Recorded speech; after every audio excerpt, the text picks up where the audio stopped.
Tonight, we celebrate Color Magazine's All-Inclusive Awards. And I want to really take a few moments to focus on that critical phrase, all-inclusive. What does all-inclusive mean?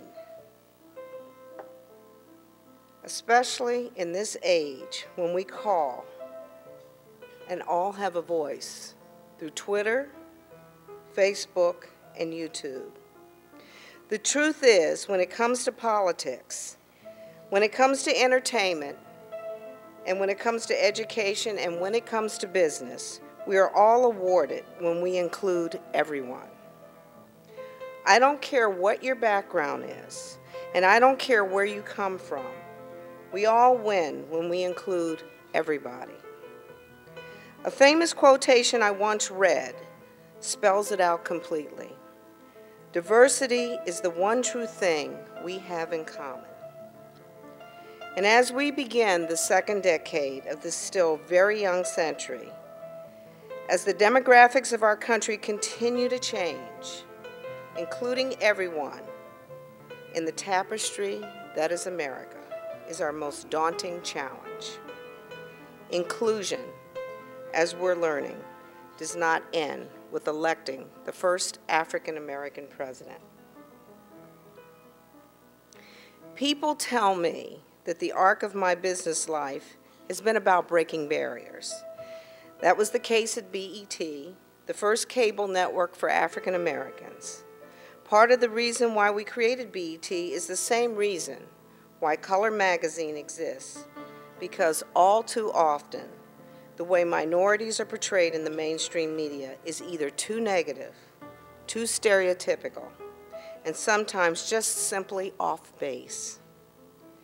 It was reported when I became the first African American woman to own a stake in 3 professional sports teams, and when I was brought, and I bought it, it was with Lincoln Holdings, which is now Monumental Sports and Entertainment. Another glass ceiling cracked. Another barrier broken. But to be honest with you, being the first at something, whether it's sports, business, or in media and entertainment, or in hospitality or hotels, was never my goal. And as an African American woman, my goal was simply to be included. My goal was to have a seat at the table. My goal was to have a voice, and my goal was to use my voice. I'll tell you, once that door swung open and I was able to take over the Washington Mystics, there was this reality check that hit. So I had taken a tour of all the locker rooms. I went into the Wizards locker room, unbelievable. Hockey locker room, unbelievable. I mean, state of the art. Went into the women's locker room, 1 toilet, 2 urinals, and a shower. The glaring gap was more than just superficial, more just than locker rooms and buildings. It's fundamental. With a few exceptions, women's pro sports are not as fully embraced, not as fully valued as men's pro sport. We have an individual responsibility, and as business people and engaged citizens, to adapt to our changing lives. I know we're still feeling the recession, and we're still very much feeling the pain and feeling the crunch. But this is, no doubt, an exciting era to live, especially as business professionals. We're living through a golden age of innovation and entrepreneurship. This is a time when the world's youngest billionaire is the 26-year-old CEO of Facebook. This is a time, because of Twitter and other mobile location-based technologies. What separates a 19-year-old engineer in Beijing from a 45-year-old web designer in Boston is a mere touch of a screen. In a world that's gone digital, everything is a relationship. The relationship between business and their clients. In a world that's gone digital, our brands matter more than ever. We must promote and protect our brands by telling our own stories. What makes your business unique?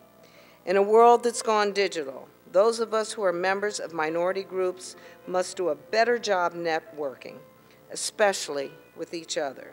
And if I can impart one advice for you tonight, it's this: learn from young people. Don't shut them out. Hold a lunch meeting with the younger employees and college interns within your offices and learn about their digital world. I stand before you as a work in progress, and I feel like I'm just hitting my stride, and we must make room and include everyone. That has been the cornerstone of my personal life and my business strategy.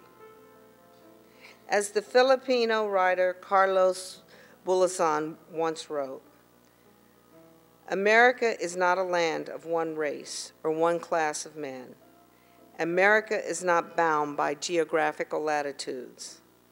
America is in the heart." The fact is, diversity, all-inclusiveness is not just the right thing to do, it's the right way to do business. Thank you very much.